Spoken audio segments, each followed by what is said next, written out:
જય સ્વામિનારાયણ વિદ્યાર્થી મિત્રો, બાયોલોજી ઈ વિદ્યાના ક્લાસમાં આપનું સ્વાગત છે. શીખીશું આપણે ટોપિક નંબર 5.3.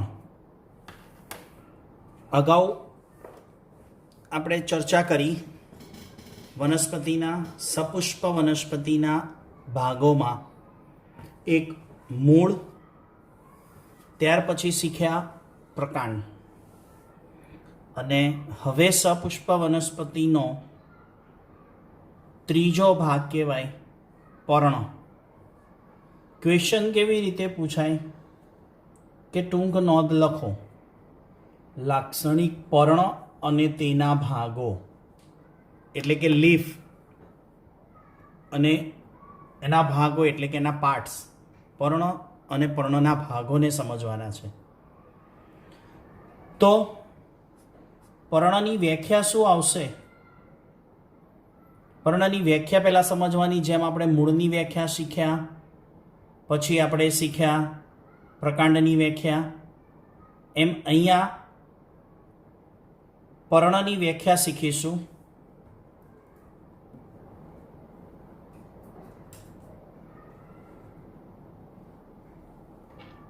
પર્ણની વ્યાખ્યામાં આવે પ્રકાંડની ગાંઠમાંથી ઉદ્ભવતા.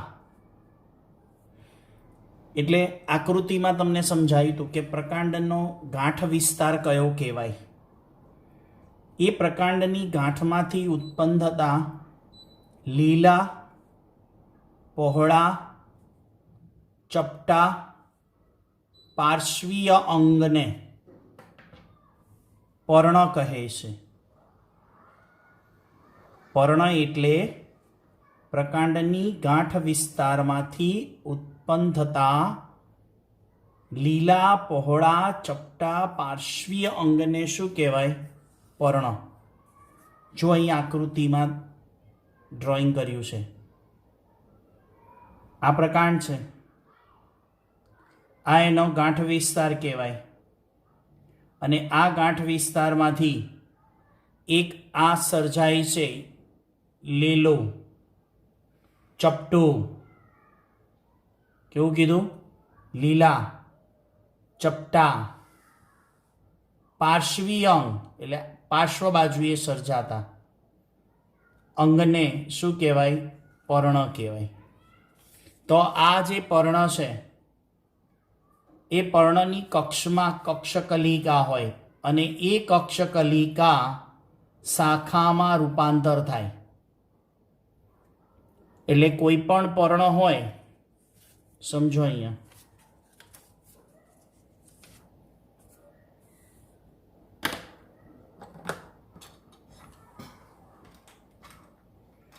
કોઈ પણ પર્ણ છે એ કયા વિસ્તારમાંથી સર્જાય છે? ગાંઠ વિસ્તારમાંથી.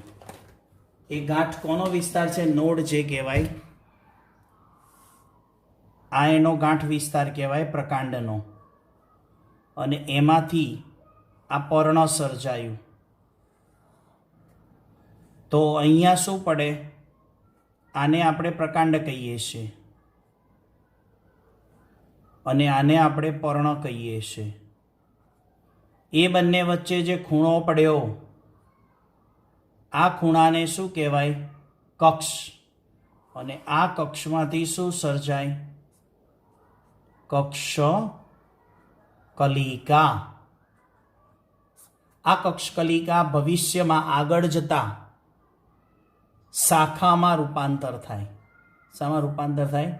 શાખામાં રૂપાંતર થાય. હવે આગળ સમજીએ કે પર્ણના મુખ્ય ભાગો કયા છે. તો એ પર્ણના મુખ્ય ભાગોમાં એક પર્ણતલ, બે પર્ણદંડ અને ત્રણ પર્ણપત્ર. કેટલા ભાગો સમજવાના છે? પર્ણતલ, પર્ણદંડ અને પર્ણપત્ર. પર્ણપત્રને જનરલી સામાન્ય રીતે ચોપડીમાં કયો શબ્દ વાપર્યો છે મિત્રો? પર્ણફલક. તો જો અહીંયા આપણે આ આકૃતિ દોરી છે, લાક્ષણિક પર્ણની આકૃતિ ડ્રો કરવાની સમજવા માટે નહીં, પરીક્ષાલક્ષી છે. આકૃતિ સહિત ટૂંક નોંધ પૂછાયા. એટલે વિડીયો લેક્ચર બરાબર સાંભળો ને ત્યારે સમજી લેવાનું કે આકૃતિ મેં દોરવાની કીધી છે કે માત્ર માહિતીલક્ષી છે. એટલે ત્યાં આગળ લખી કાઢવાનું એનસીઆરટીમાં પરીક્ષાલક્ષી આકૃતિ. પર્ણની આકૃતિ પરીક્ષાલક્ષી છે. જો એના 3 ભાગો છે. એક આપણે પર્ણદંડ, પર્ણતલ અને પર્ણપત્ર. તો આ મુખ્ય 3 ભાગોને સમજવા છે. તો આપણે 1 બાય 1 એક એક ભાગને સમજીશું.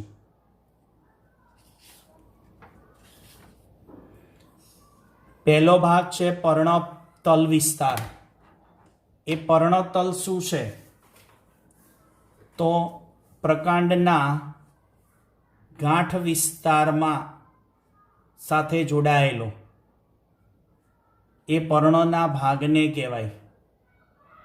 હવે જો અહીંયા આ જે છે એ અહીંયા પ્રકાંડ છે અને આ પ્રકાંડનો કયો વિસ્તાર છે? ગાંઠ વિસ્તાર.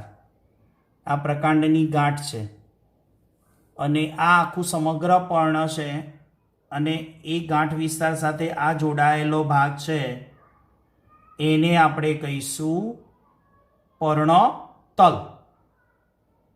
અને આ પર્ણતલ છે ત્યાં આગળ જુઓ આવા નાના 2 પર્ણો જેવા દેખાય પણ પર્ણો નથી. પર્ણો જેવા દેખાય છે પણ પર્ણો નથી. એને ઉપપર્ણો કહેવાય. શું બોલાય? ઉપપર્ણ.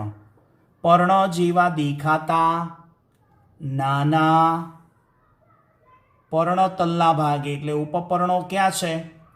પર્ણતલના ભાગે છે. હવે પર્ણતલના કઈ બાજુ છે? પાર્શ્વ ભાગ. એટલે 2 પાર્શ્વ એટલે 2 બાજુએ. પર્ણો જેવા, પણ પર્ણો જેવા લીલા અને પાછા જોડીમાં, એટલે 2 જોડિયા જ હોય. કોઈ એક બાજુ ના હોય, બંને બાજુ ઉત્પન્ન થાય. હું કોની વાત કરું છું? ઉપપર્ણો. ઉપપર્ણો પર્ણના તલભાગે, જોડીમાં,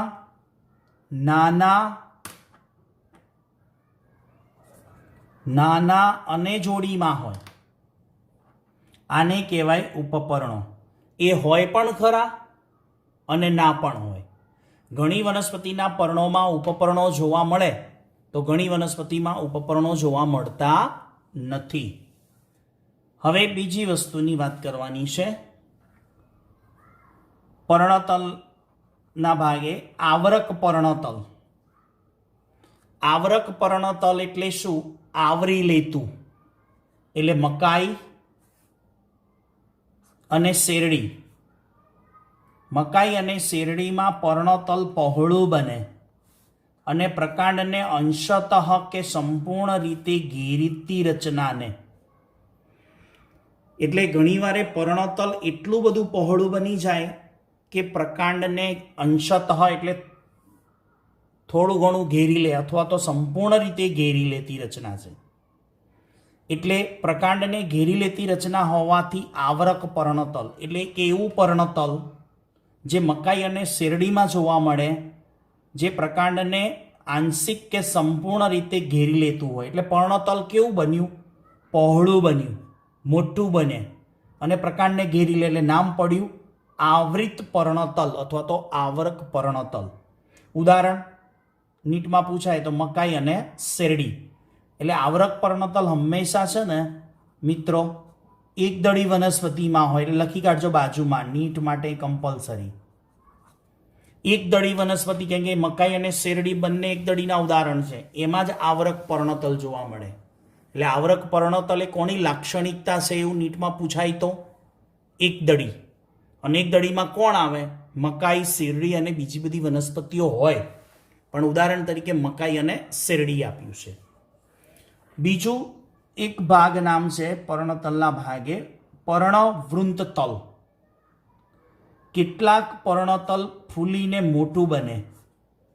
કેવું બને? કેટલાકમાં પર્ણતલ ફૂલીને મોટું બને, ગોળાકાર. તો એને શું કહેવાય? પર્ણવૃંતતલ. એટલે તમારે કેટલા શબ્દો યાદ રાખવાના છે પર્ણતલમાં? એક તો પર્ણતલની વ્યાખ્યા યાદ રાખવાની, નંબર 1. નંબર 2 ઉપપર્ણો યાદ રાખવાના. નંબર 3 આવરક પર્ણતલ યાદ રાખવાનું. અને નંબર 4 પર્ણવૃંત તલ. તો આટલી વસ્તુ પર્ણતલમાં આવે એના અનુસંધાનમાં. તો હવે આગળ બીજો ભાગ લઈએ, પર્ણદંડ. પર્ણદંડ કોને કહેવાય? પર્ણતલ અને પર્ણપત્રને જોડતા દંડ જેવો ભાગ છે એને પર્ણદંડ કહેવાય.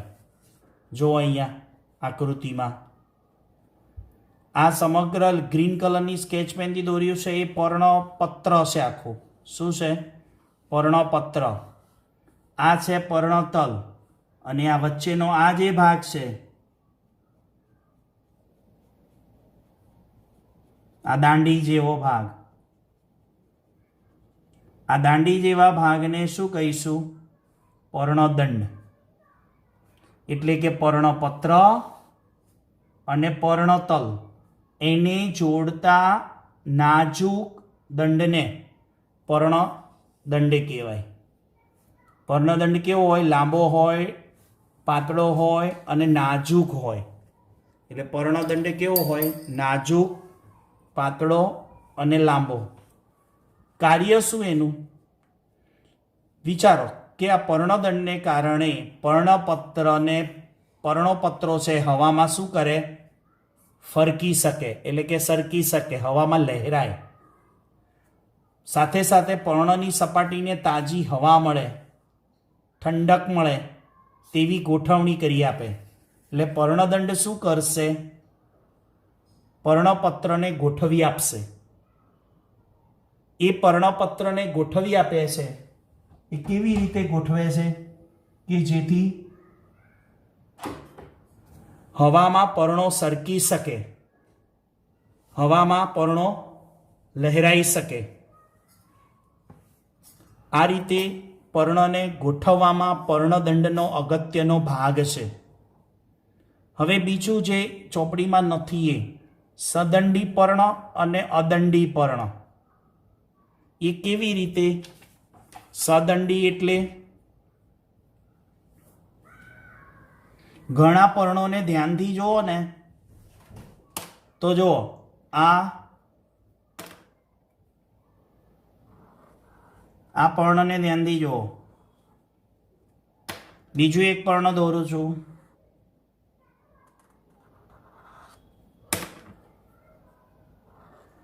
આ બે પર્ણો જુઓ. તો અહીંયા પર્ણદંડ છે? નથી. તો પર્ણદંડ ગેરહાજર. અહીંયા પર્ણદંડ છે? હા. તો પર્ણદંડ હાજર. એટલે આ પર્ણ કેવું કહેવાય? સદંડી પર્ણ કહેવાય. અને આ પર્ણ કેવું કહેવાય? અદંડી પર્ણ કહેવાય. તો આવી રીતે યાદ રાખવાનું છે. એનસીઆરટીમાં ચોપડીની લાઈનમાં નથી. સદંડી પર્ણ અને અદંડી પર્ણ. બરાબર? તો આગળ વાત કરીએ આપણે પર્ણપત્ર. પર્ણપત્રની સમજ લઈએ આપણે. એ જે પર્ણપત્ર છે એને ચોપડીમાં પર્ણફલક શબ્દ આપ્યો છે. બંને શબ્દો સમાનાર્થી છે. પર્ણફલક કહો અથવા પર્ણપત્ર કહો, એક જ કહેવાય.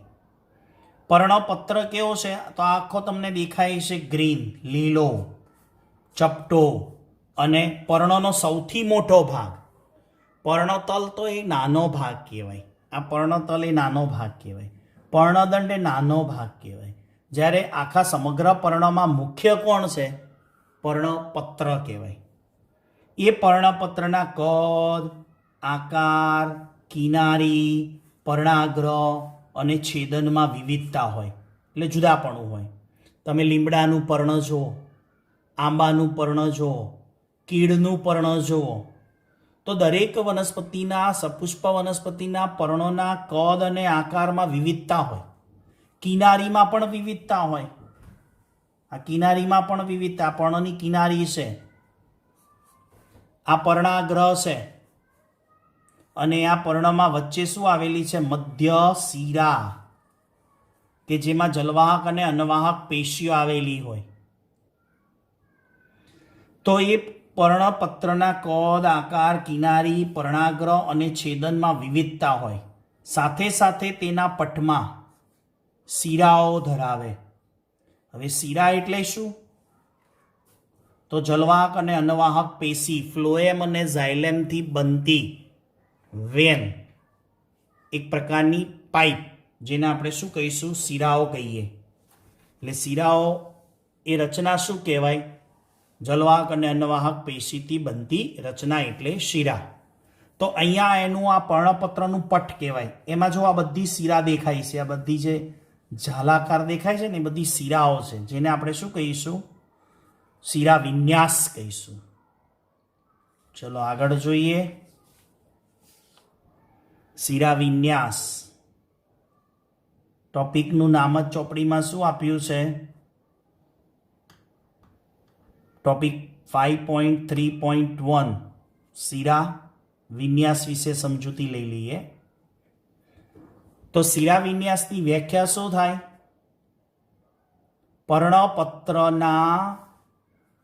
પર્ણપત્રમાં શિરાઓની ગોઠવણીને શિરા વિન્યાસ કહેવાય. એટલે અહીંયા જે આપણે આ પર્ણપત્ર છે, એનો જે પટ છે, એ પર્ણપત્રમાં શિરાઓની ગોઠવણીને શિરા વિન્યાસ. વિન્યાસ એટલે ગોઠવણી, તો શિરાઓની ગોઠવણીને શું કહેવાય? શિરા વિન્યાસ. શિરા વિન્યાસના શું પડે છે? પ્રકાર. કયા પ્રકાર છે? એક છે સમાંતર અને બીજું છે ઝાલાકાર. કદાચ એસએસસીમાં આવી ગયું હોય. સમાંતર શિરા વિન્યાસ એટલે અહીંયા જો આકૃતિમાં સમજાવવાનો પ્રયત્ન કર્યો છે મેં તમારા માટે, એક સરસ મજાની રંગીન આકૃતિ. શિરા વિન્યાસના પ્રકાર છે. આ કયો છે? જો સમાંતર શિરા વિન્યાસ અને આ ઝાલાકાર શિરા વિન્યાસ. તો સમાંતર શિરા વિન્યાસમાં જો આ બધી શિરાઓ કેવી દેખાય છે? એકબીજાને સમાંતર છે, એટલે શું કહેવાય? સમાંતર શિરા વિન્યાસ. જ્યારે ઝાલાકાર શિરા વિન્યાસ એટલે જો અહીંયા જાળીદાર રચના બનાવે, બધી શિરાઓની ગોઠવણી કેવી હોય? જાળી જેવી. એટલે વ્યાખ્યા શું થાય સમાંતર શિરા વિન્યાસ અને ઝાલાકાર શિરા વિન્યાસની? શિરાઓ એકબીજાને સમાંતરે ગોઠવાયેલી, અને અહીંયા શિરાઓ જાળી જેવી રચના બનાવે. આ શિરાઓ છે એકબીજાને સમાંતરે ગોઠવાયેલી છે, એવું ક્યાં જોવા મળે? એકદળી વનસ્પતિમાં. એટલે અહીંયા લખ્યું છે આપણે ઉપર એકદળી વનસ્પતિ, અને ઝાલાકાર શિરા વિન્યાસ દ્વિદળી વનસ્પતિમાં. હવે એ બંને શિરા વિન્યાસ છે સમાંતર અને ઝાલાકાર, એ બંનેમાં એક શિરી અને બહુશિરી હોય, ચોપડીમાં નથી. બરાબર. હવે એ સમાંતર હોય કે ઝાલાકાર? સમાંતર શિરા વિન્યાસ હોય તો એક શિરી ને બહુશિરી, ઝાલાકાર શિરા વિન્યાસ હોય તો એક શિરી ને બહુશિરી. એટલે મેં બંનેમાં કોમન દોર્યું છે. સમાંતરમાં પણ એક શિરી ને બહુશિરી હોય, ઝાલાકારમાં પણ એક શિરી ને બહુશિરી હોય. બહુશિરીમાં પાછું અપસારી અને અભિસારી. અપસારી એટલે શિરાઓ એકબીજાથી છૂટી પડે, અને અભિસારી એટલે એકબીજા સાથે આમ ભેગી થતી હોય. તો આ એક્સ્ટ્રા નીટ માટેના 2 પોઈન્ટ છે. બરાબર. એક શિરીને બહુશિરી, અપસારી ને અભિસારી. તમારે માત્ર આટલું યાદ રાખવાનું છે, ઝાલાકાર અને સમાંતર શિરા વિન્યાસ. એકદળી એટલે હવે મિત્રો તમે કોઈ પર્ણ હાથમાં પકડો ને, કોઈ પણ પર્ણ વનસ્પતિનું હાથમાં લો ને, એક દળી છે કે દ્વિદળી છે, કઈ રીતે ઓળખાય? મોનોકોટ છે કે ડાયકોટ? એની અંદર તમારે શિરાઓ જોઈ લેવાની, શિરાઓની ગોઠવણી જોઈ લેવાની. તમને ગોઠવણી જો સમાંતર દેખાય ને, ભલે તમને વનસ્પતિનું નામ ના ખબર હોય, તમે 2 ધડક કહી શકો કે આ વનસ્પતિ એકદળી છે. કેમ? કે એમાં શિરા વિન્યાસ ઝાલાકાર સમાંતર હોય. અને જો ઝાલાકાર જોવા મળે તો તમે શું કહી શકો નિશ્ચિંતપણે કે આ વનસ્પતિ કેવી છે? દ્વિદળી. ભલે વનસ્પતિ તમને નથી ખબર, પણ તમે કહી શકો કે આ વનસ્પતિ એકદળી છે કે દ્વિદળી છે. ચલો ખ્યાલ આવી ગયો. તો આ મિત્રો થયું પર્ણ, પર્ણના ભાગો અને શિરા વિન્યાસ વિશેની સમજૂતી. આગળના ટોપિકમાં આવતા વિડીયો લેક્ચરમાં એની ચર્ચા કરીશું.